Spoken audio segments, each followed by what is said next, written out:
Welcome to the AMM podcast. I'm Andrew Michael Metter, and I'm here with my friend Jermaine Purifory. What's up, Andrew? All Let's right, talk. so today we're going to talk about music, but we're going to talk about really anything we want. We're just having a conversation, and the focus of the podcast is generally around how can we have conversations that will make the world a better place? How can we make society better for all people to live in? So it's just exploring any idea, not afraid to dive into a topic deep. What do you love about the music industry right now? Right now, I love the fact that there isn't so much of a clear divide between major label artists and independent artists. Because of what we're going through with this COVID-19 worldwide pandemic, um, all of us as artists, creators, are all trying to find ways to adjust. And a lot of the resources that I feel like are available to major label artists right now are kind of on hold. So everyone's turning to the power of social media and technology to continue to give their fans, music, interacting with their fans. I feel like being an independent artist, you feel like there is a line drawn in the sand there, where it's like, the indie hustle is a different hustle clearly, and then the major label hustle is a different hustle clearly. And I think there's pros and cons on both ends. But right now, I really feel when it comes to the music industry that all of us as artists, all of us as creators, we're all trying to adjust accordingly. So whether you have a fan base of 500 as opposed to a major artist that has a fan base of 5 million, they're doing what's best to reach their fans, and then you're doing what's best to reach your fans. So whatever your fan base is, whatever influence I have, I'm doing my best to reach those people. And I feel like it's a sense of unity I feel right now, because as an independent artist, we are sometimes, there's a lack of resources and a lack of things that we have access to. But the one thing that binds us together as musicians, when you take out all the world tours, which are done as of right now, canceled, you take out all the stadium arena tours or whatever, you take out all that stuff, all the millions of records sold and the amount of awards people have won, you take all that out of the equation, what's the common thing that really binds us together is the people, the fans, the people, the consumers. And every artist, I feel like right now, is doing their best to reach their consumers. And so that's what I love right now, currently, about the music industry, is that if I do a concert in my living room, Anthony Hamilton is probably doing a concert, which he did do a concert in his living room. I need to finish watching it. Because he, like myself, now he has much more of a broader audience to reach because he's got a bigger fan base. Clearly, I'm not as well known. I'm independent. So I'm not even close to that, but I still have an audience. But I'm still reaching my audience the same way that he is in some way. So I feel like there's a sense of unity and togetherness right now in the music industry. We're all just trying to make music speak, and music is a universal language. So I guess it's not so much even about the industry right now.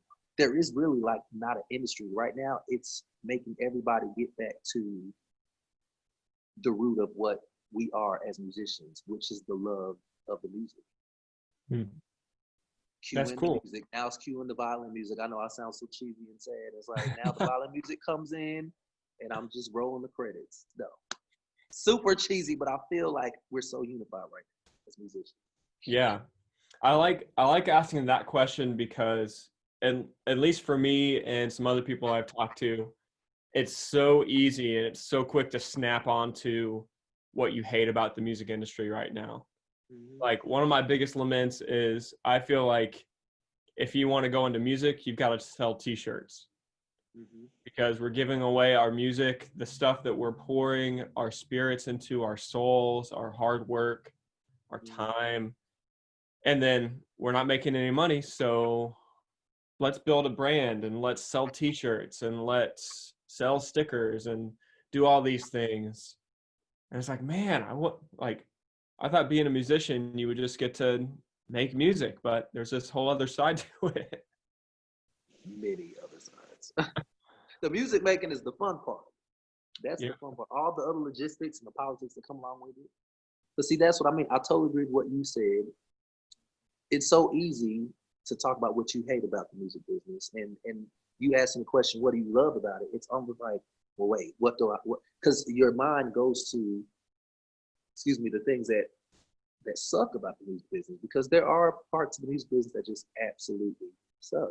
Excuse my French, but um, I feel like whenever you take those things out of the equation, I don't think any great artist, if you go all the way back from Prince to Michael Jackson to Ella Fitzgerald and Frank Sinatra, all people who have influenced me, they just love to do it. I don't think they signed up to want to deal with A&Rs and label executives, Mm. publicists. They didn't sign up for that part. Now you do sign up for it because it comes with the territory, but that's not why they got into it. They got into it because they just love to make music.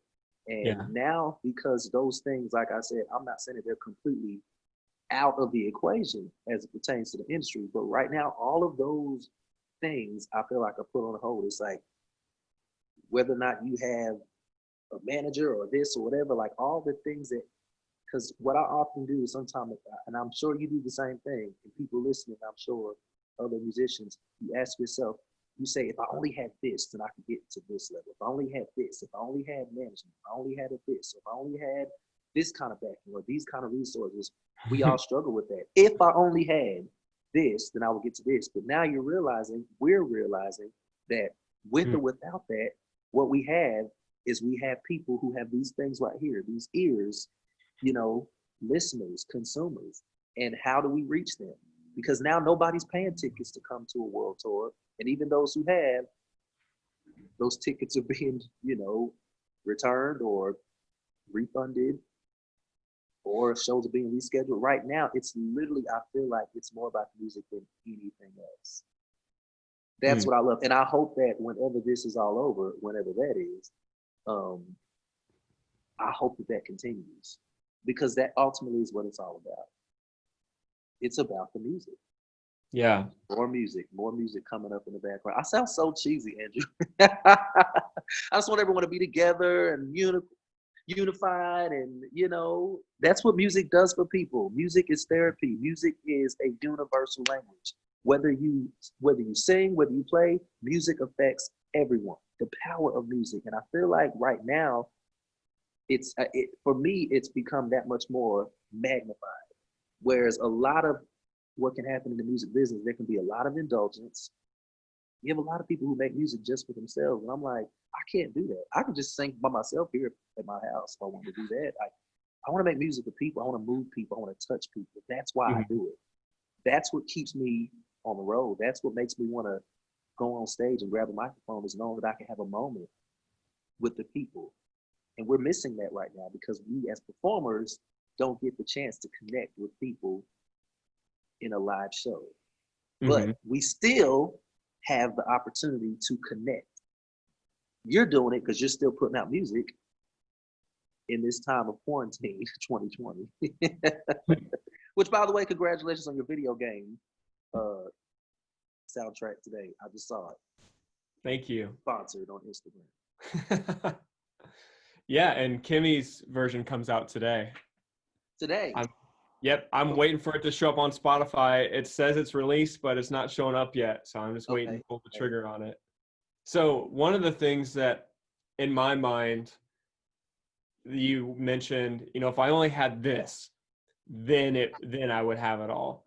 For me, I'm really trying to get to that 10,000 follower mark on Instagram, Mhm. because then your business settings change and you can send people directly to whatever link you want.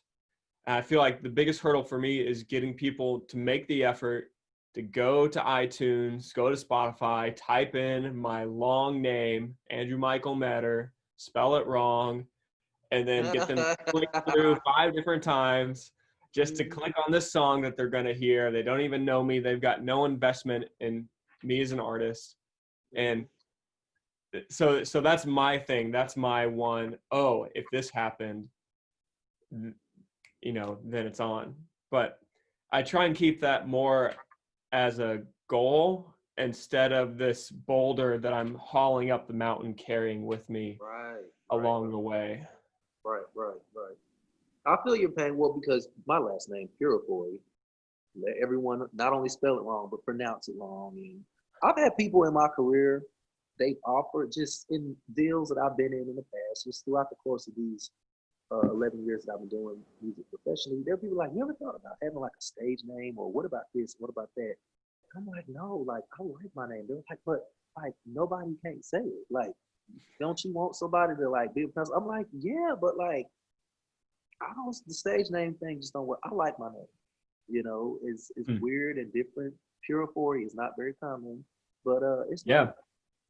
So I feel your pain, Mr. Metter. I was calling you Meter for the until you gave me the whole what is it, the hashtag that people come up with for weddings. You said you and your wife was like something that Oh Andrew yeah. met, Good, met, or best. good, met, or best. That's the first time I was like, oh, so that's how you say it. Because I was showing up calling you Meter. Whenever I was first getting on, I was like, when I was asking people about you, I was talking to Carl or Kimmy. I'm like, hey, I was like, so I met this Meter dude, like Andrew Meter. And didn't nobody correct me though. See, nobody told me I was saying it wrong. I guess they didn't catch it. Yeah, it's funny you say that because I've thought a lot about choosing a name, and my wife's maiden name is Good, just Good. It's simple, it's perfect, um, yeah. it's unmispronounceable.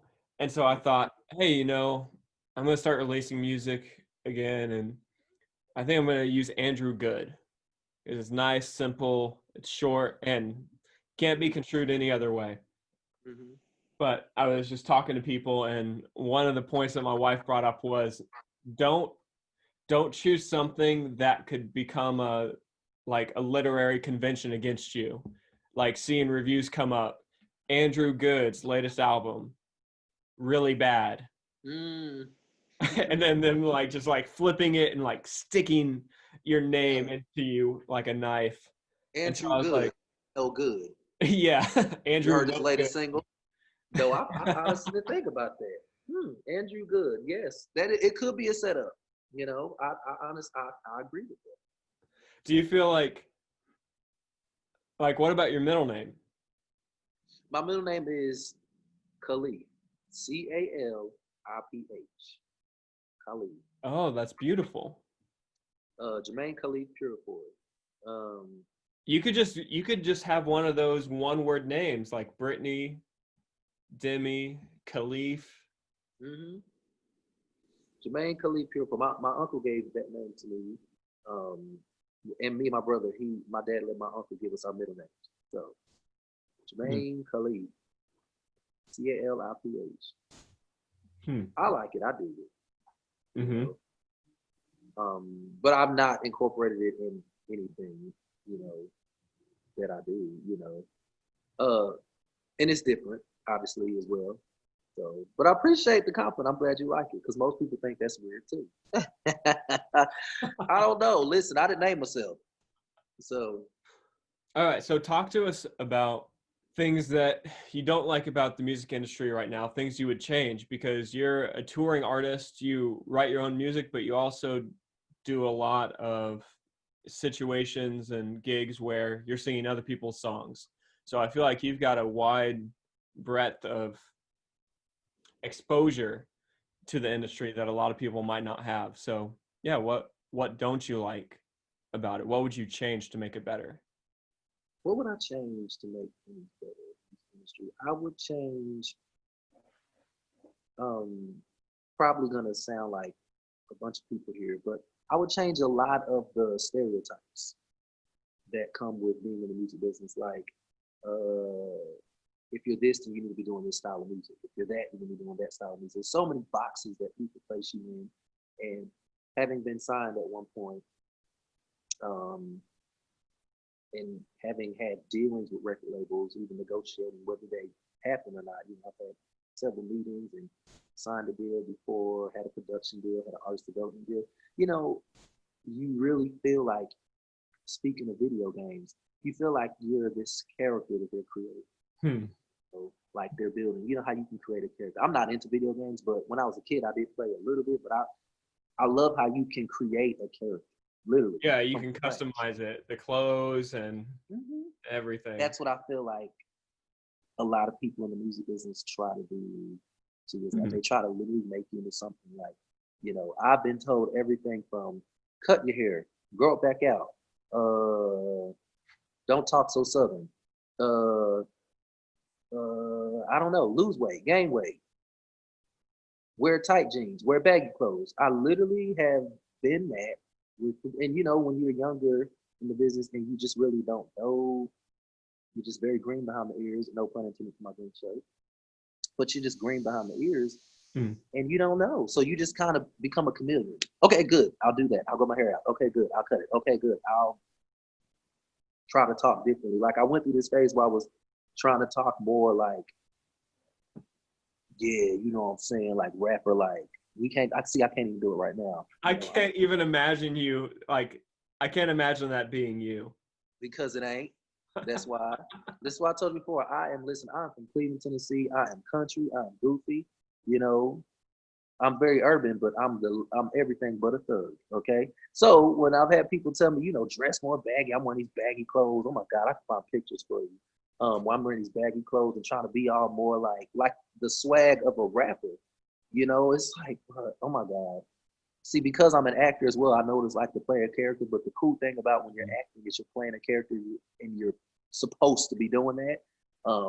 As a musician, don't really work like that because Mm. it's not believable. You know what I mean? Mm. I went through this phase where I wanted to be the sexy R&B guy. Now I'm not going to take off my shirt. Okay, I'm just not going to do it. Nobody wants to see that. So when I see a lot of the R&B guys who do it, I applaud it. I do, but it just ain't gonna be me. But I went through this phase where I wanted to be more sexy and more of this, and so all my photo shoots were like me.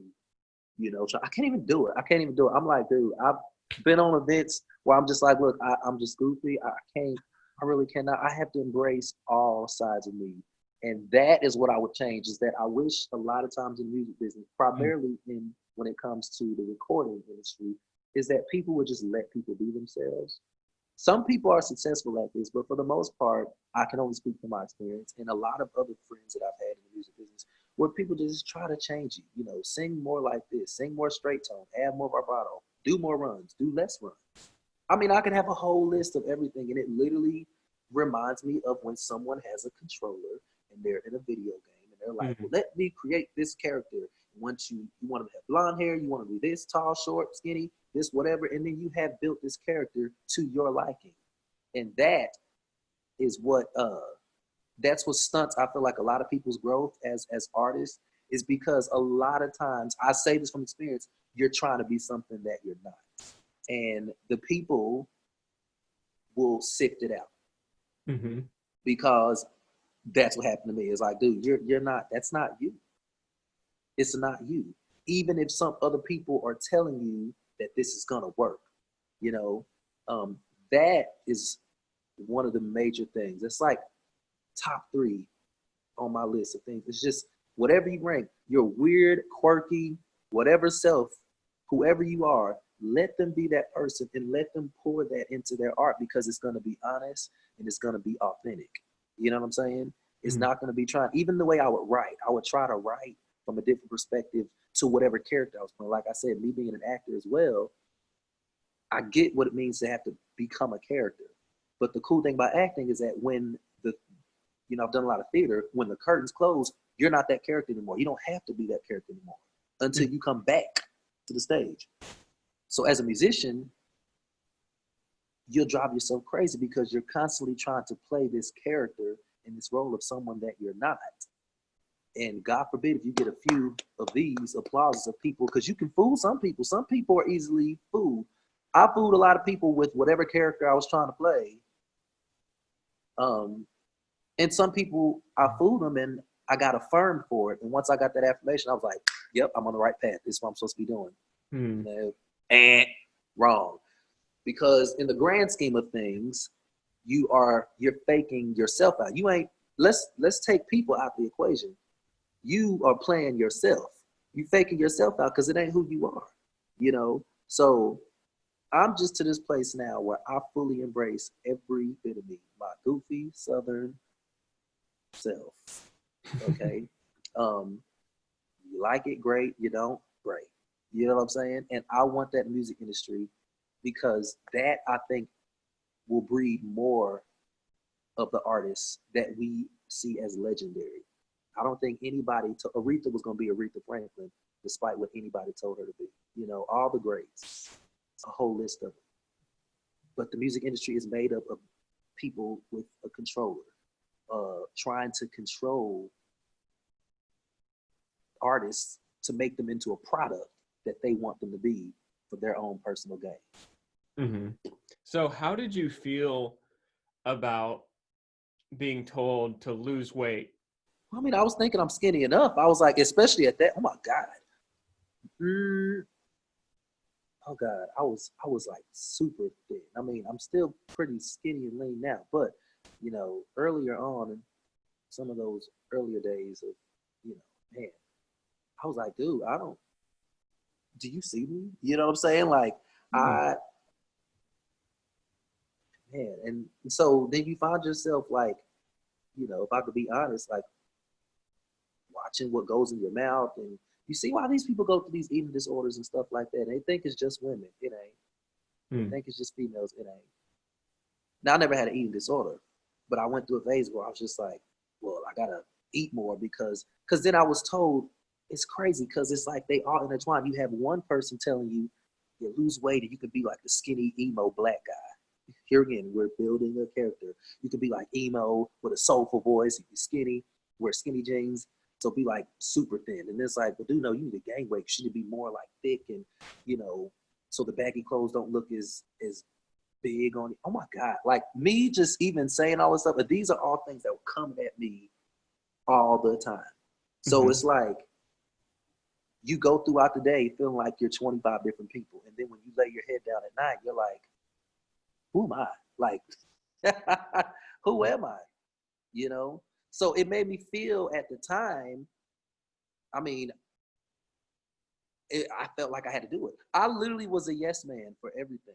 Earlier on in my career, like I had the yes man disease, dude. I had it bad. I was like, okay, yes. What do you think? If you think, oh, I should sing higher, we'll sing higher. You want to sing lower, I'll sing lower. You want to do this, I'll wear this. I was such a yes man. I'll take this gig, take that gig. Whatever people wanted me to do, I had the approval addiction. The ultimate people pleaser. So if people who were the powers that be told me to do something, I felt like I had to do it, even if it's, you know, at the expense of me robbing myself of who I am, you know. So that only added more fuel to the fire of my already brewing identity crisis. Now we're not just talking as a musician, now as a person. We ain't talking about music, who you are on stage. I don't know who I am in those early, a lot of times, I don't know who I was, just me in general, like as a person. Because it's so busy trying to please everyone. So that's how it made me feel. It made me feel like, okay, you say so, I'll do it. Hmm. Do you feel like there was any aspect of it where, like, if there's two extremes, one was, hey, we're suggesting these things because we really think it's beneficial for your career. We really think that this is what could take you to that next level. Or was it them trying to exert control over you, like break you down and get you into a mindset where, okay, like we've got to get this guy so he trusts us and so he can, you know, do whatever we say. I Do think you it's a feel little bit of both. I think it's a little bit of both. I think there were people that I've worked with throughout the course of my career who I thought they had my best interest, and later on, their true motives just kind of surfaced and showed up, and I realized, oh, that's why. Um, excuse me, going back to the product thing, you feel like you're a product. I feel like I've worked with people. Now, feel like I've worked with people who did have my best interest. But, you know, I felt like it was some control, but in reality, it was more so what you said first. I think these people they were really convinced, like, this is what you need to do. You know, I've had managers or whatever that say, I need to be a gospel artist, you need to do trap music, you need to do this music, you need to do, okay, pop, electronic. And I think that more so than just control, I think that some of these people were just really convinced at that time that that was what was going to work. And that's the other thing about the music industry. You know, in the music business, you have so many people a lot of times who are trying to chase what they feel like is whatever working for other people. And a lot of the people that I've worked with, if I can get $5 once again for every time I've heard that, you know, this is what everyone's doing now.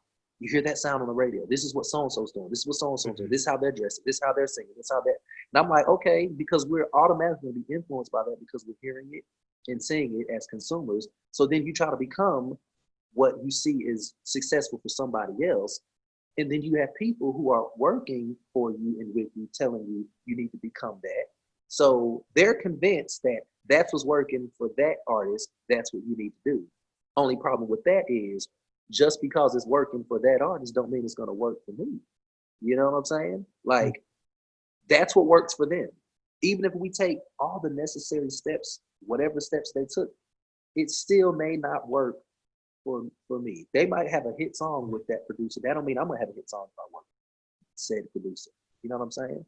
So I feel like it was a little bit of both. I think it was some control, but I also think a lot of the people that I've dealt with in the music business are people who really were convinced. And here again, we're talking in the earlier years. You know, once around about 2016, 17, but was when the light started kind of clicking for me. So we're not talking, so this is within the past like maybe 3 or 4 years that I've just been kind of on this journey of understanding that you have to follow your heart and what you feel is best for you. But starting in 2009, you know, I just kind of jumped in whatever pool you felt like I was supposed to fit in. I would try my best to make it work. It's like a piece of a puzzle. You try your best to fit it in there, and you realize it just does not work. So I think that it was a little bit of both. How important do you feel your appearance as an artist is? I think image and appearance is very important. You know, I just think it's your approach to it. You know, I like artists, you know, because when you see the cover artwork for an album, an EP, or a single, the cover art, you're going to be drawn to it. Whether it's nice graphics or whether it's you know. And so I think it's definitely important how you appear. I just don't think you should become obsessed with it. Of how you look, and you know, I think there just has to be here again the B word, balance. But image is important. Like, how do you want to come across as an artist? You know, but I do believe that people gravitate here again to authenticity. So like, if you create this image of this perfectly made person, you know, I don't think that everyone's gonna connect with that. You know, I like when artists, you know, post, and social media has given this opportunity for an artist. You see them made up. And speaking of idol, you know, I heard Kelly Clarkson say this like the other day, and I love her. She's one of my favorite artists, and she's so down to earth. But she was like, when people see me out, they're like, are you Kelly Clarkson? And she's like, I am. No, you're not. Oh my God, you're not. She was like, okay, well, I'm not. Okay, but you are. She was like, oh, well, we're just gonna go back and forth. She's like, I know. She said, because when I go out, I have my hat on, my hoodie, and no makeup. And she said, I'm not dressed. She was like, I'm made up when you see me on television, and yada, yada, yada. It's like, if you look at her Instagram, sometimes she's just hanging out at the ranch with her husband and her kids or whatever. And I think that people like to see that side of it. They don't always want to see just the glorified, made up photo shoot version of artists. They want to see you be real, like with a cap and, you know, a sweatshirt and some sweatpants on sometimes, to just say, hey, I'm hanging out at the house, you know. So I don't know. I think that it is important, but I just don't think it should become something that literally, you know, it rules out everything else, because so many people concentrate so much on that to the point where the music is not even secondary. The music's like last. It's like, how do I look? How do I this? What? Oh, wait. Now, what are your songs saying? Like, what's the message in your music? Like, what do you want to talk about? You look great, but what's the message in your music? Jermaine, it's 2020. No one cares what you've got to say. Just give us a club banger so we can dance to it. I hate that. I hate every part of it. And that's not saying that every song has to be a message song about love and life. But I'm saying even if no matter what it is, if the music is speaking, let the music speak. You know what I'm saying? Like I come from being that, that I toured with the Impressions as a lead singer, standing in the shoes of Curtis Mayfield, standing on the shoulders of history, that whole tour, just realizing that I'm traveling with gentlemen who old enough to be my granddad. And they're still out on the road doing it. And the stories and the lessons that they told me and taught me, you know, were like, to be great, man, you got to have something to say. It's not going to last. Now, what you just described, that'll last for the moment, I believe. It will. But that's it. It's the moment. My mentor in college used to say the word fad, the acronym for it is for a day. It's a fad. Because tomorrow there'll be a new sound. Tomorrow people will be using new sonic sounds in production. It's like if you're always following a fad, that means you're always going to be running and chasing after something, and you never quite feel like you attain it. You know what I'm saying? And Yeah. that's what they taught me. Yeah. They told me stories of when they toured with the Temptations, Smokey Robinson and Gladys Knight and Aretha Franklin and all these greats. You know, he was like, and that's what they said. They were like, you got to have something to say in your music. Because anybody can make you, listen, if you know how to do, at this point in time, because of, if you got an interface and a laptop, whatever, you can make a beat, put out music, and I don't know, you can just say a bunch of lyrics that don't make sense and people might love it. You know what I'm saying? But, and more power to that. But I'm just saying, I think true longevity comes from when you have something to say. Here again, that's not saying every song has to be some deep song that has this deeper meaning. Even if it's a song that's about having fun. Lionel Richie's All Night Long is one of my favorite songs ever. And all he's talking about is, let's just have a party. We're going to party all night long. You know what I mean? Just having something, whatever your message is, you know, let it speak. And let it be something that can still speak decades from now. So much of what we're hearing is not going to have that kind of longevity. We're going to be playing a lot of this music for our grandkids, dude. Like, our grandkids they're not going to want to hear Let's Tear the Club Up. Now, they might. God only knows what music will be by then, but I'm just of the belief that whenever, you know, music is that language that when words fail, like the quote says, you know, music definitely speaks. Mm-hmm. I can just imagine kids sitting around their grandmother. Grandma, what's a red bottom? Well, got to get a little older before I explain it to you. But, I mean, you know, like I said, I appreciate music in general. Even if something is not my cup of tea, I appreciate it. Everything's not my cup of tea. I'm not everybody's cup of tea, you know. I've said this in another interview I did. It's like music is like a buffet. You go to a buffet, what do you have? You got plenty of stuff to choose from. You got a salad bar, you got a dessert bar, you got meat, and you know, you got everything. Whatever you're in the mood for is what you go and put on your plate. Now, it may not be what I'm in the mood for, but that doesn't take away from the fact that it's still available to you. That's what you want. So I may go straight to the salad bar. You may go straight to dessert. I don't know. Whatever fancies you, that's what music is. So even something that may or may not be my cup of tea, I still have an appreciation for it. I'm just not going to put it on my plate and eat it. Yeah.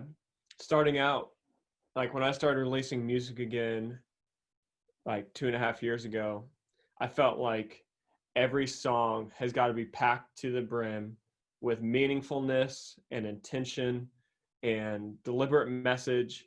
And I kind of got worn out from having that mentality.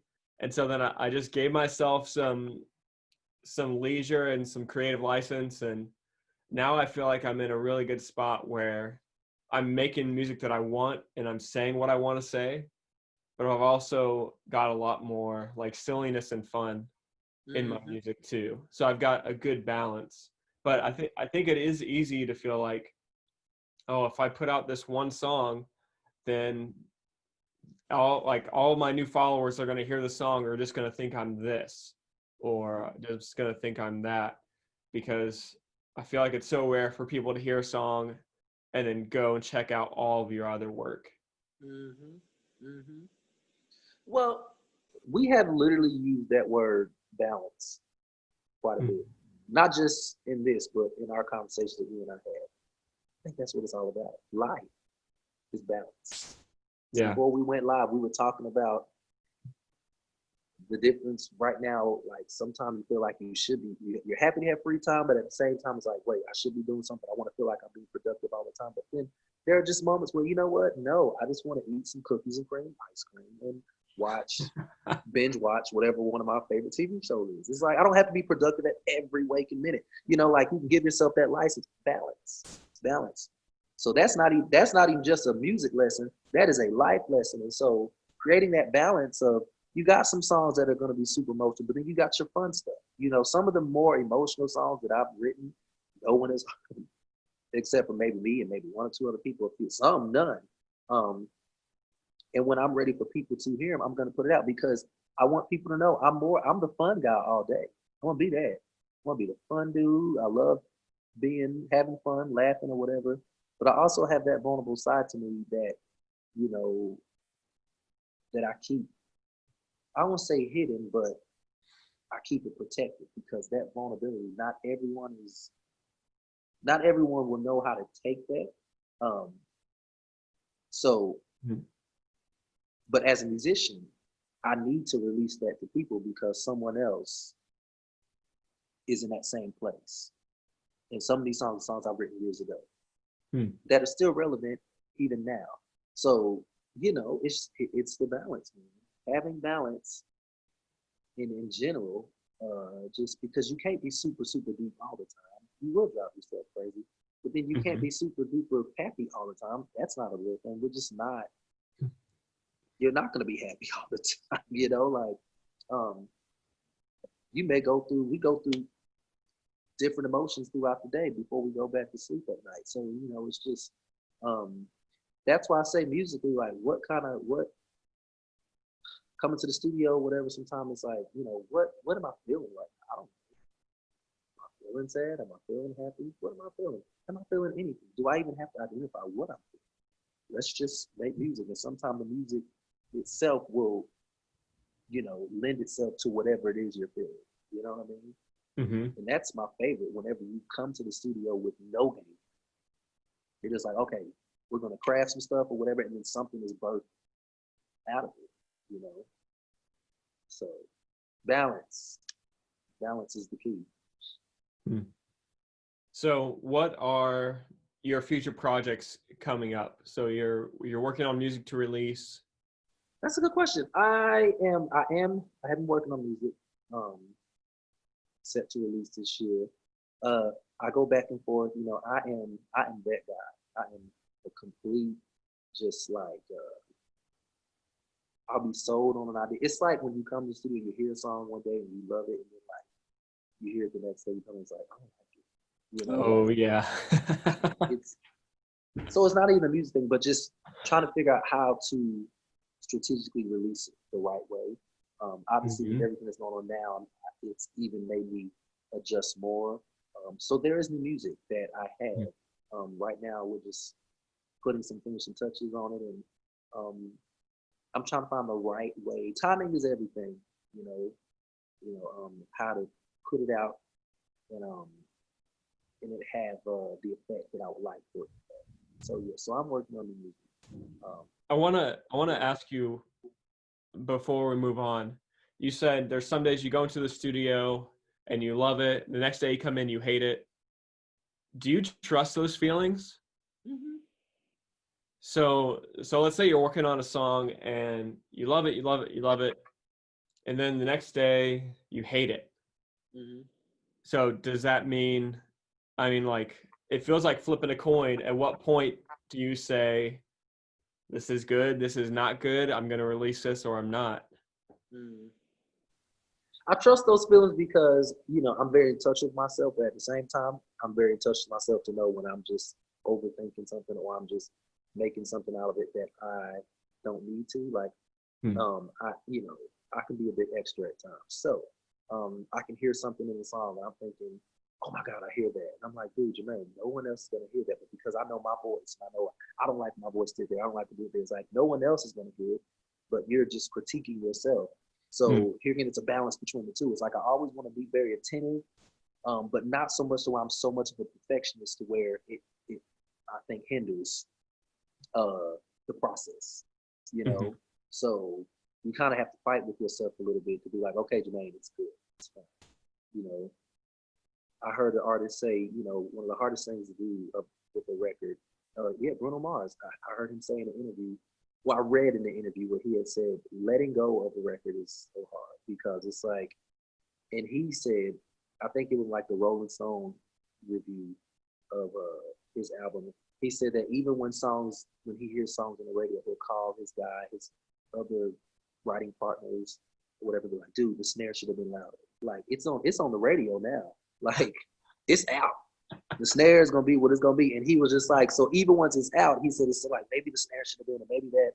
And he said it's just that's how you are as artists. You have to learn how to just let go of it, let it live out in the ether, let it do whatever it's gonna do.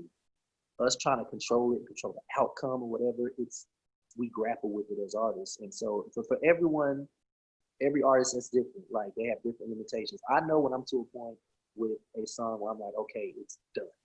Leave it alone. Don't touch it. Just leave it alone. And in certain songs, every song is different. Every single song is different.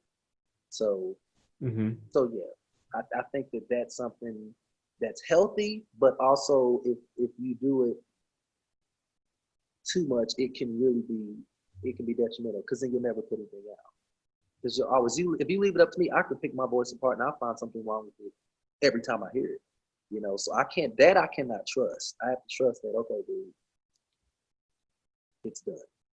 You gotta just let it go. Learning to let go. I think there's a book called The Art of Letting Go. I don't think it's about musicians though, but I think it's a book entitled The Art of Letting Go. I can't remember. I'll find out who the author is and I'll let you know. But I think here again, that's a life lesson. Just learn how to just take your hands off stuff and just let go. It's because you know you're giving it to other people. You ain't about to just let everybody house sit in your house. You ain't about to let everybody just, you know, take care of your cat while you and your wife go out of town. No, because it's important. So you're going to really think, okay, can I trust you? Can I this? You know what I mean? You ain't gonna let everybody just drive your car. That's what our music is to us. It's like, man, I'm trusting you all, but having to also realize that no matter what, there are gonna be people who love it, there are people who don't, and we have to be okay with it. That's one of the main things as artists. Back to the whole buffet analogy, you have to be okay with the fact that some people just don't want to put you on their plate. I'm not everybody's cup of tea. I'm not. And coming from a guy who had, like I said, the approval addiction, bad, being a people pleaser, I want you like my voice. I want you like my voice. It's just not going to happen. It's not possible. So for the person who loves it and will download it and play it every day, there's another person who's going to be like, oh God, I hate this. You know what I mean? Like, and we have to be prepared. That's what you sign up for as an artist. That's what you sign up for, is that there are people who love it and people who just don't care for it at all. Sucks because we would love for everyone to love it, you know? But that's why we have those moments of, is it ready? Is it ready? Is it ready? Is it ready? Because we're trying to think, well, if someone hears that part, they might not like it. Even if you go back and tweak it 100 times, it's still going to be people who don't like it. You know what I mean? So yeah.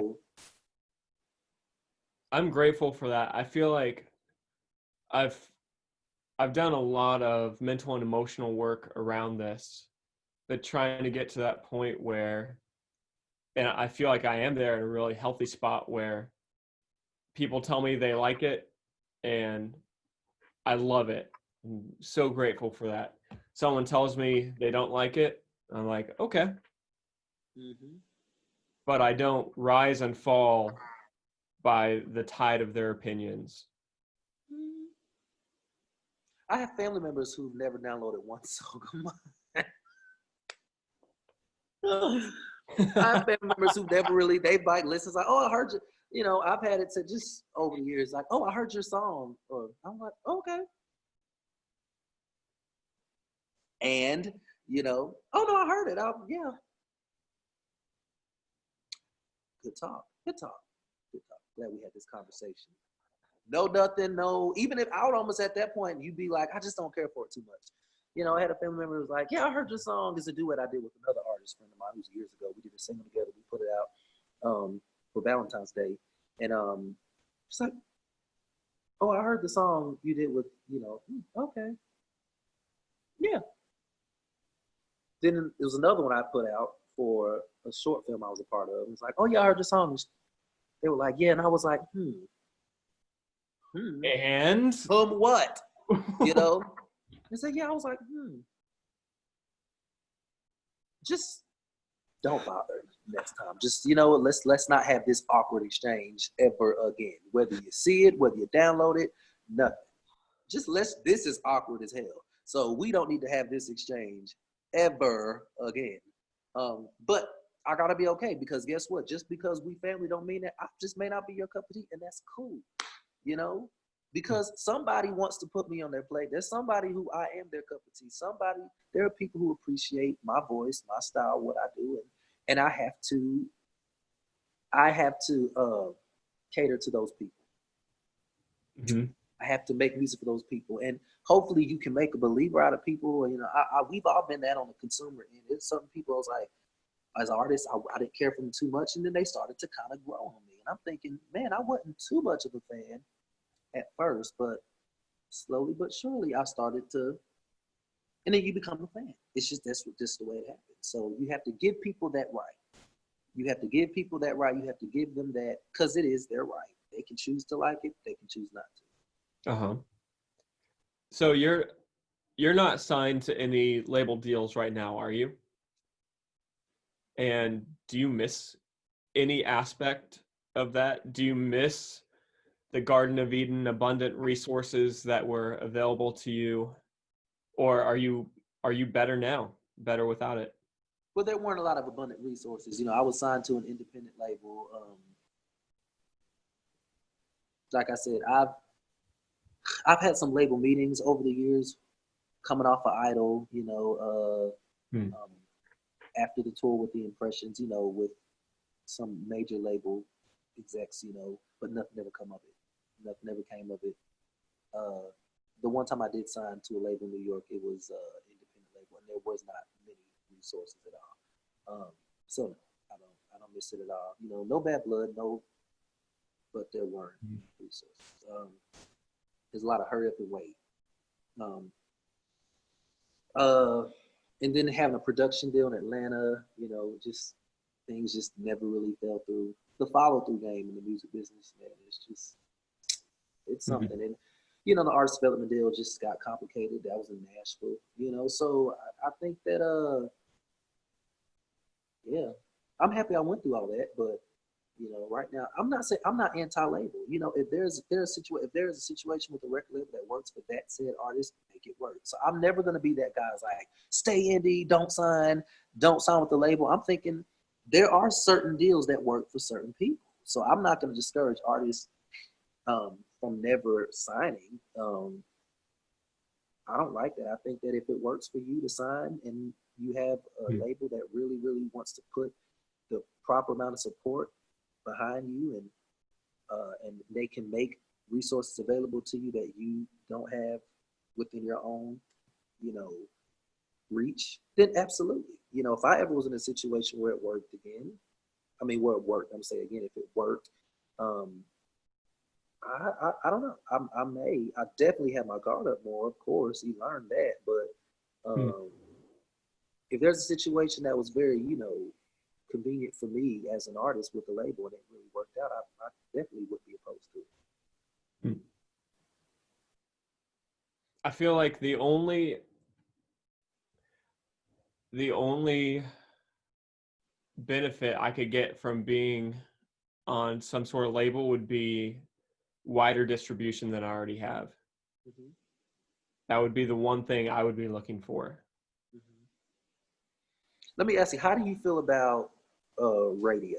Because I hear it just in the business amongst other people in the business. Some people say radio doesn't matter anymore. We got the internet, we got Spotify, we got this, streams, and all types of radio doesn't matter. Like, but then I also hear people say, dude, radio is still one of the most powerful tools ever to get music out. Like radio play is still very relevant. So how do you feel about it? I feel like I don't believe There's no I don't pause. I love the pause. I don't believe it when people say radio is really important right now. I don't believe that because I'm so jaded because of things like payola, record labels paying to get songs out there. I've heard like from multiple people now come out and saying like you need $1 million to get a song on the radio, to like pay people to get it into hands, to do different things. Constant rotation. Yeah. So it's like, when am I going to see $1 million? When am I going to have that opportunity? I feel like that is one channel on a TV right now. And on TV, every channel is equally important. Some might be placed, like some might be 230, some might be channel 350. Mm-hmm. But we got equal access to all the same channels. And yeah, that's just how I see radio. Yeah. I believe radio still, I don't listen to the radio, but radio still is a powerful thing for people who still listen to radio. But like you said, I love that. There's so many channels that we have access to. It's all about what channel works for you. Here again, like there's all these generalizations when it comes to the music business. And here again, in life, when it comes to spirituality, everyone says, you should do this, you do this. Like, I'm a firm believer that whatever works for you. Now, if someone has a label or not a label and they have a budget of $1 million and they can do that, have at it. You know what I mean? Like, I'm not going to knock it if that's what they feel like works for them. You know, but I think it's just like in life, it is imperative that you find what works for you. And this is hard because the reason why I say this the way I say it is because I have to daily remind myself of that. Because I'm still affected by what I see and hear. I'm like, oh man, everyone's doing this. It's something, we're human. And social media has not helped that. The whole comparison game of comparing yourself and they're doing like this and they're doing like that. And so maybe I should try it and see if it works for me. All of that, you know, you compare yourself and think that maybe, you know, you should try that tactic because you're seeing that it's working for someone else. And so it's just like, it's literally a tunnel vision thing. You have to have tunnel vision, not so much to where you're so indulgent where you block out your audience, but as it pertains to everyone telling, like, this is, like I said, I'm coming from being someone who was a victim of that, of having people in both ears telling me what I need to do and me trying to make that work. It's like if I could clone myself, I have to be like 50 different people to make 50 different people happy. Only problem is that ain't possible. It ain't gonna happen. If I could all mesh that person into one to make everyone happy, that would be great. Here again, that ain't possible. So it's just finding what works for you, you know, and that's why I say whether it's with a label, without a label, with radio, without radio, if that's what works for you as an artist, then you go about it. But don't push that on me and be like, dude, you got to get on radio, because I'm not trying to raise $1 million to get on radio. You know what I'm saying? Like, that's not, I've had people, friends of mine, oh my God, I've had plenty of friends who've hired a radio promoter or radio plug or whatever. They paid shitloads of money. Excuse me, can I cuss on this? Or, well, I just did. But, you know, anyway, they pay a shitload of money to pay these people to get radio airplay, and some of them, they barely got some, didn't get any. Like, it's just, and I am not about that. I'm not about that life at all. So it's just, you know, with the power of internet radio and, you know, and streaming, there's so many other, like you said, avenues and channels for us to get our music out. If the radio works for you, and there are other stations that are not like that, where they want millions of dollars. I mean, I think when we're talking about that, we're definitely talking more so mainstream top 40.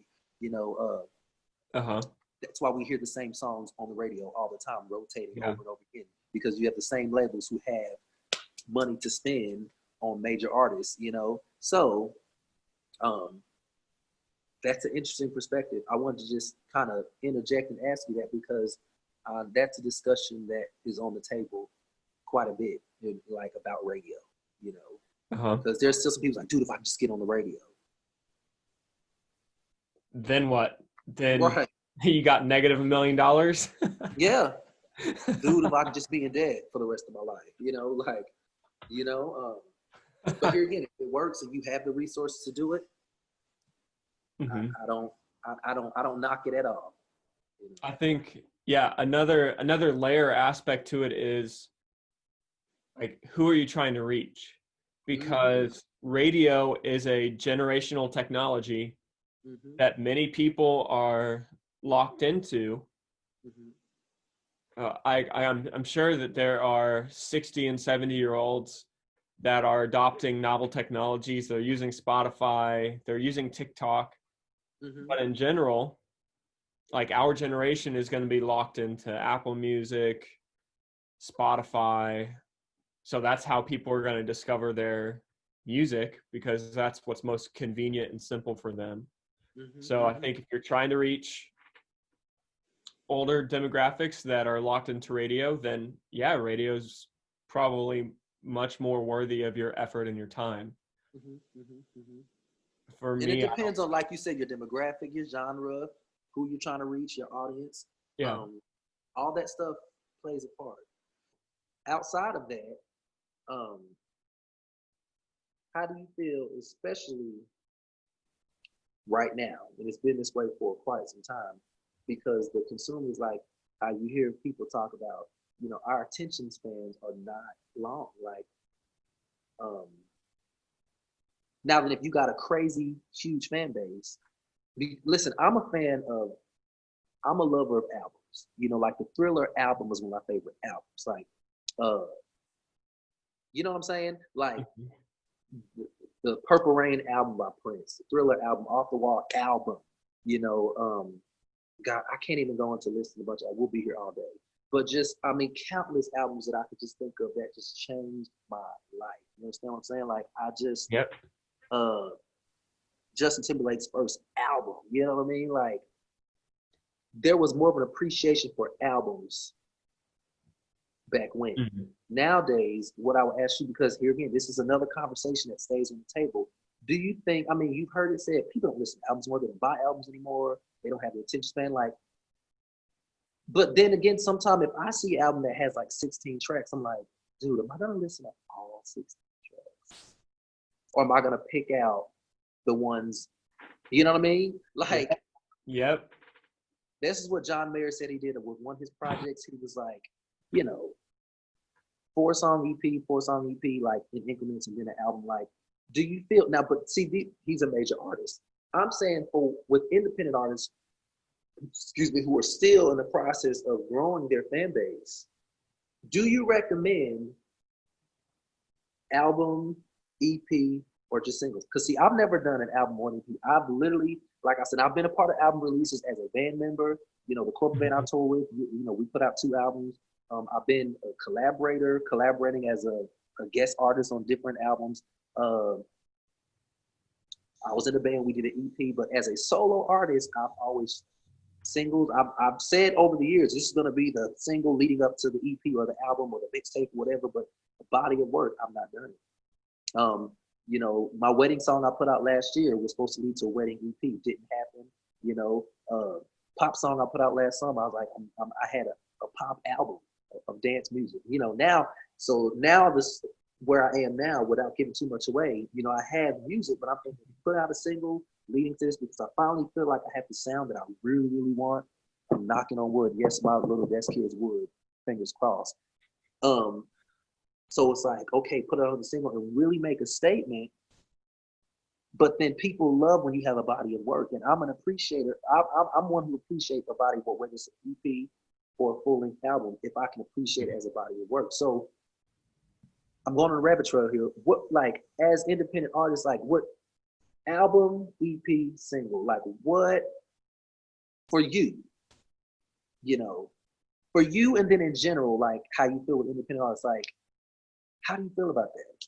You know, because we love singles. People love, it's like, oh, one song because it's quick, 99 cent, 3 minute song. Yes, you put out a whole album of like 16 or 17 songs. You know, like now an EP of 4 or 5 songs. Okay, we can work with that maybe. I'm just saying, like the public, we're all affected by this like instantaneous gratification type thing. So it's like you put out one single, people already say, hey, when you putting out the next one and the next one? Well, go get the last one. It just came out. You know, like, and then we can talk about, you know, like they want music all the time. Like they want me, and that's, I get it, because I'm the same way. If an artist that I like puts out music, I'm like, oh God, I got that. I want to put something else out. Like we are just so wanting the next thing. Like we're over it. Okay, had that. What's next? So how do you feel about that? Because I struggle with it. Yeah, so for me personally, singles are the best way for me to release music because of people's attention span. And I want to go on the record and say this. I have a very bad track record at predicting the future. But I remember being in Indianapolis, which is where I'm from, in 2009. And I had just started writing songs. And I turned to my friend and I said, songs are going to keep getting shorter and shorter until they're a minute 20. And songs are going to be a minute 20. And that's going to be optimum length for radio and for everything. And the first whiff that I got of that was Old Town Road because of how short it was, how popular it was. And it was in their business model too, because it was shorter. There was less fat in the arrangement. So they cut it all out and it makes you want to play it again because it's shorter. And so it got to that point. As a producer, the only reason I would release an EP, or gosh, I don't know if I would release an album like anything over 8 songs now, just because the only reason I would do that would be for me as a producer to showcase my flow and my ability to connect songs and tell a story over 8 songs. Right. Like I've got an EP that's coming out this fall called Pride. And so in it, I just talk about my issues with ego, talking about pride, talking about good, bad, whatever, the ugly on it. And so I've got 4 songs. And that's a very intentional and deliberate project because I feel like they're all held together with that common theme. But other than that, it just doesn't make sense, I don't think, to put out anything other than singles. Make a great single with a great arrangement, good flow, like get to the point, unless you're really holding people captive and their attention with a long introduction. It just doesn't make sense. Get to the meat. I love what you said about the fat because I hate fat. Whether it's on ham, chicken, I hate fat. Shave it all off and get to the meat. Like this next song, I'm, you know, really considering putting out a single. Like the intro is so short. Like it's like you've heard it. It's just right into it. You know what I mean? I think if you have a concept that works for a project, an EP, or an album, that would, like you said, flows into. See, the other things that I had concept, it just never came together. Like I was gonna do a wedding project. I'm like, well, cool, that's wedding music. You know, put out the single. We scheduling between self, studio, production, it just didn't work. Then putting out a pop song last summer, it's like, okay, I had a concept for the dance floor EP, just dance music, you know. I have a concept for a project now that's totally different than both of those, you know, but I feel like the single has to kind of just set the pace. And I feel like one song will give people, it make people a bit more hungry to say, okay, we want more music. I was taught you always leave your audience wanting more. And then you give them something that is a body of work, but has some kind of theme and concept to it. That's what makes a lot of those albums so cool, is that, like you said, they flow like a movie. Like, and if I feel like if you have a cool concept, and the concept that I'm luring, I don't want to go into it, but the concept that I'm like really stewing over, it's a really cool concept. You know what I'm saying? Uh-huh. To me, and I think it will be. You know what I'm saying? Like, but I still feel like, should I put that as an EP, or should I at least, for this sound, which has always been my sound, but here again, I've been a chameleon, put out the one song first to see just how my listeners connect with it. You know what I'm saying? And I Mm-hmm. think that's more the route that I'm going to go. Put out the one song that's going to be a representation of what this EP is going to sound like that I put out Uh-huh. later this year. You know, even if that one particular song is not on that EP, just representing that song really. See, what people, myself included, don't realize is sometimes with these major labels, how much money is spent to work one record, one song, like to push one Mm-hmm. song, let alone the project, the EP or the album.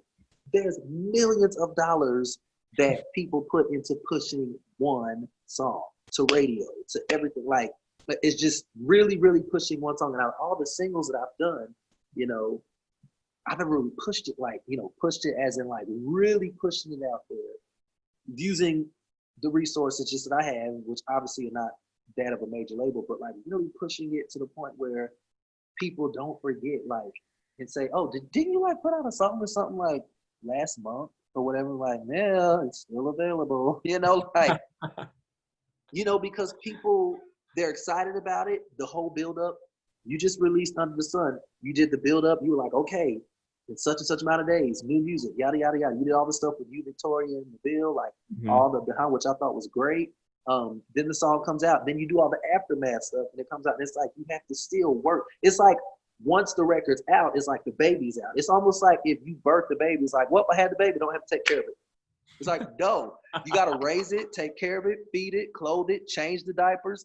And that's what I feel like when you put out a song. It's like, okay, birthing it, the 9 months, that's the laborious process of getting it together and getting the right sound, the mixing and the mastering and this, yada, yada, yada. The labor of it. And then you have the baby, and it's like, okay, I'm not giving it up for adoption. You know what I'm saying? Like, I got to take care of this baby, like, That is so true. It really is. It and really is.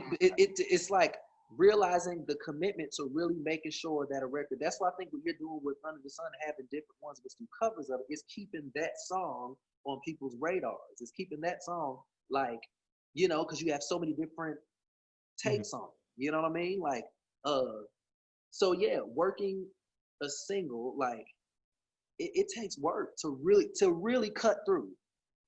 Cutting through. Oh my God, it's so tough right now Mm. because we are saturated. What did Spotify say? It's like 40,000 songs that are released a day. Like, people have access to. Don't tell me that. Don't tell me that. I mean, statistically, like, it's just because it makes your head hurt, don't it?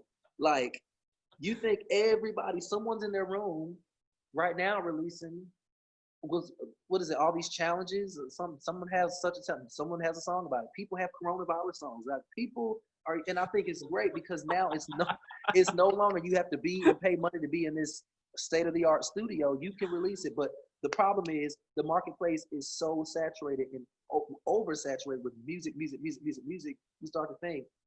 I mean, people, if you scroll through Instagram and Facebook and social media of any kind, it's like, of even artists you don't know, of the sponsors, like, hey, new single coming out, new album, new EP. I'm like, who are you? Like, everyone has music, but then someone's looking at me thinking, who the hell are you to think you're releasing music? It's so much music. But this is what I heard. This is what I heard. But listen, you can tell I listen to these celebrity interviews. I've already used Kelly Clarkson, Bruno Mars. I'm about to use Pharrell. Because artists I look up to, I love Kelly Clarkson, I love Bruno, I love Pharrell. He said in the interview, he was asked that question, like, how do you stand out? Like, how do we keep Pharrell on our phones, on our devices? Like, how do we keep you relevant? He was like, it's a twofold answer. He was like, one being uniqueness. Now then, he said, if you're stuck in traffic on the interstate, what do you naturally do? You take a different route, or you can just stay stuck in traffic on the interstate. And a lot of people are just stuck in traffic on the interstate because, here again, a lot of people want to do the same stuff. And then you think to yourself, okay, I can take a different route. That can it may take longer for me to get to my destination, taking a different route, but at least I won't be stuck in traffic. And that's what I've chosen to do. It's tough because I want to stay on the interstate because it's fun. Everyone's on the interstate, but it's like, man, you got to take a different route, man. You got to take a different route. And I thought that was really powerful when he said that. Like, take a different route, you know, and see what everyone's doing. And it takes work to try to find ways to be unique because, like I said, we're all so affected by what we see here as consumers.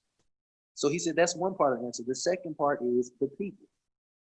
He was like, whether you pay for views and this or whatever, like you're not the one that's all those views aren't you, all those likes aren't you. You're not the one who shares it and downloads. It's like the people have to be, and that's going back to the beginning of our conversation. People, the people have to speak. The music has to resonate with the people. If you think that the club banger is hot for you and you jam into it in the studio and nobody else is, it's just you jamming to it in your headphones. But the people, you know, and what speaks to people, they sift it out. You know what I'm saying? It's what you said. Who's your audience? If you got 16 and 7-year-olds, go for it. Go after them. Is it the teeny boppers, millennials? Go after them. Whatever your audience is, you have to find that lane and really, really work that thing out. Stay in that lane and maximize it to the fullest potential. And not, when I ran track, that was my biggest problem, running track all through high school. I ran the hurdles. And my dad would say, you know, because he ran track. And so, and he will not, you know, parents forget stuff, but I feel like he remembers if I were to say this to him. It's like, Dad, you remember you told me, like, when I ran the hurdles, if the guy next to me used to like hit his hurdle or whatever, I'd like turn and look like he was distracted.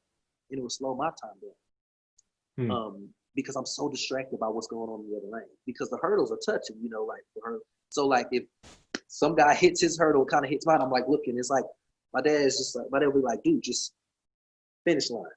What he's doing, even when y'all are getting in your starting blocks, don't even look at your competition. Stay in your lane. Tunnel vision. You have one goal to get to the finish line. Don't look what he's doing. Don't look what he's doing, because all that's doing is slowing you down.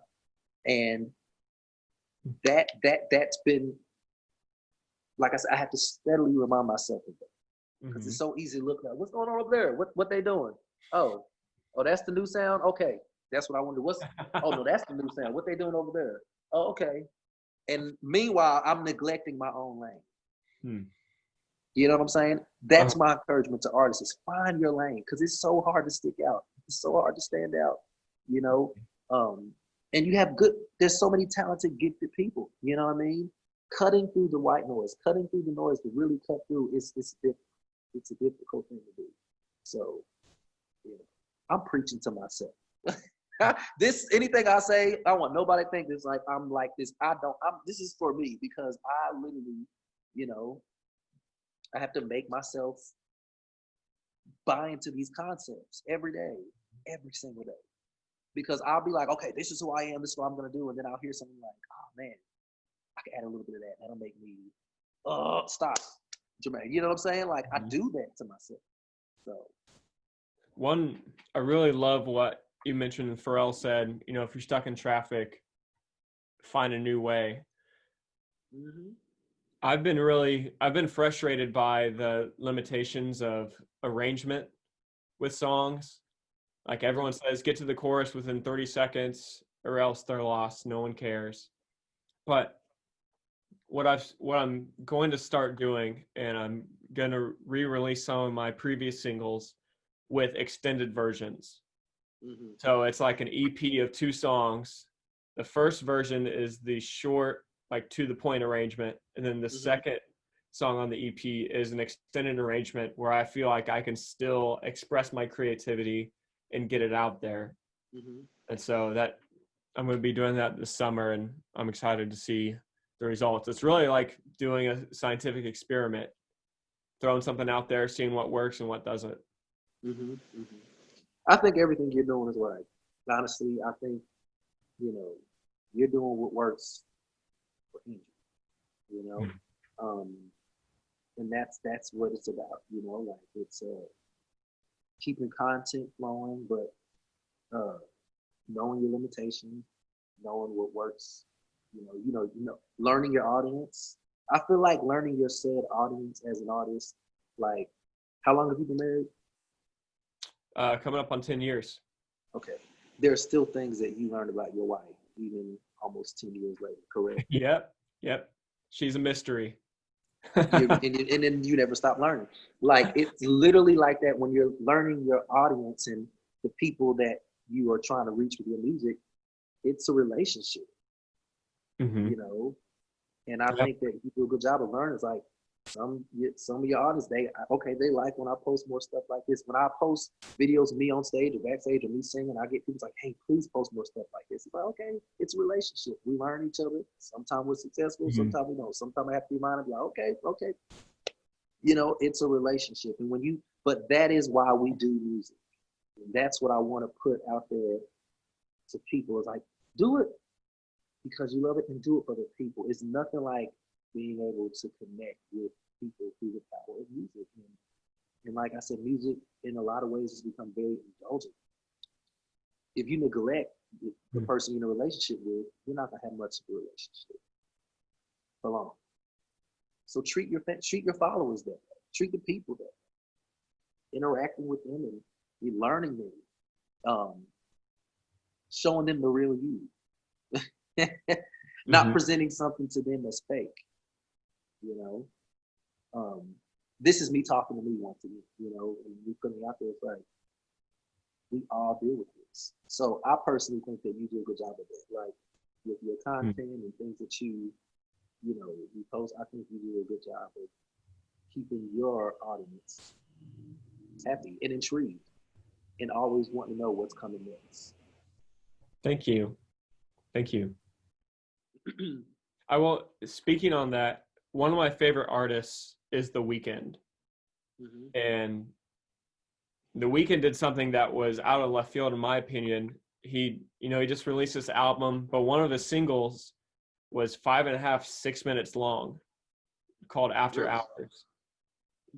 And I would consider myself a super fan of The Weeknd. So I'm going to listen to like anything that he puts out, even if it's a whole album of work.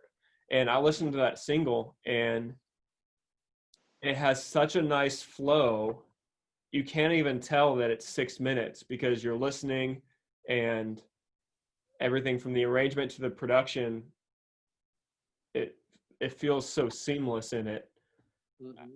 And I think that's one of those rare exceptions where people can actually do it well. Like I would listen to more 6 minute songs if they flowed like that, and if it gave me like that sort of response that I had.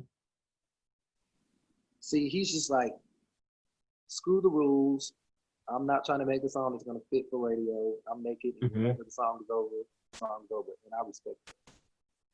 Yeah, I appreciate that because there's so many rules nowadays. So many. I think that that's very admirable to say. It's about he's creating art. And art can be condensed to a minute in some seconds, or art can just be art and just flow, however accordingly. So, but see, you like you said, you're a fan, so you're a fan. You like, well, I don't care if it's 10 minutes. Whereas some people will be like, oh, well, I'm not gonna listen to 6. You know what I mean? Like it's like I said, so some people will be for it, some people who won't be for it. Like, I'm intrigued by it. I'm a Weeknd fan as well. I haven't heard. I won't say I'm like die hard. I've definitely not heard all of his music, but definitely a lot of his songs I've heard, and I've covered his stuff. Yeah, I can't feel my face. I covered I Can't Feel My Face more times than I can count on cover gigs. So, but I think that's cool that he is like, some people dig it. I think he went into it probably knowing, okay, this is gonna be, and it's the single. Like he went into it knowing he's knowing like everyone's not gonna dig this, but I don't give shit. I'm putting it out anyway, and I applaud that. So, Jermaine, tell us where we can hear your music. Right now, you can find me on Apple Music. Yeah, iTunes, Apple Music, all your streaming platforms. I do have music out. There's a lot of Mhm. stuff. Several things I've done collaboration wise, but I do have some music that you can go on YouTube and hear music. You can follow me on all my platforms, social media, Instagram, Facebook. It's here again, my name, nothing special. Facebook, Instagram, Twitter. Um, I've yet joined the TikTok community. We'll see. I'm always a late comer to every I've platform. kind of intentionally not joined TikTok. I wonder how long that'll last. I'm not interested right. I'm very entertained by watching other people's TikTok, but I'm just not for now. Of course, I was like that with Instagram, Facebook, and everything. I was like, I'm not doing it, and then I did. So we'll see. But you can find me. You Google me, and you'll find all that stuff. And like I said, I'm working on some stuff this Mhm. year, which makes me excited. You know, the music continues; it just never stops. The wheels never stop turning. This conversation has really helped me. See, it helps me to talk with other musicians about this type of stuff. It really Yeah. does. Hmm. So thank you for doing this because we need more of this kind of stuff just to talk out and hearing everyone's journey. You know what I mean? Like that's why I say this is my journey. So a lot of things I say may not apply to someone else, and you know what I'm saying. But you can only speak from your perspective and what you've encountered in your journey. That's the beauty of it. But no matter what, we can still glean from each other's uh, path. You know, you walk a very different path than me, but I can glean from your journey and something. But the thing that binds us together is we all have a story. And we're all, music is the glue that binds us all together. So I appreciate stuff like this. We need more of it, especially in Chattanooga. Hmm. Heard. All right, man. Well, I love you. Love you as well. I appreciate you, Hmm. and this is great. This is a good thing you're doing. So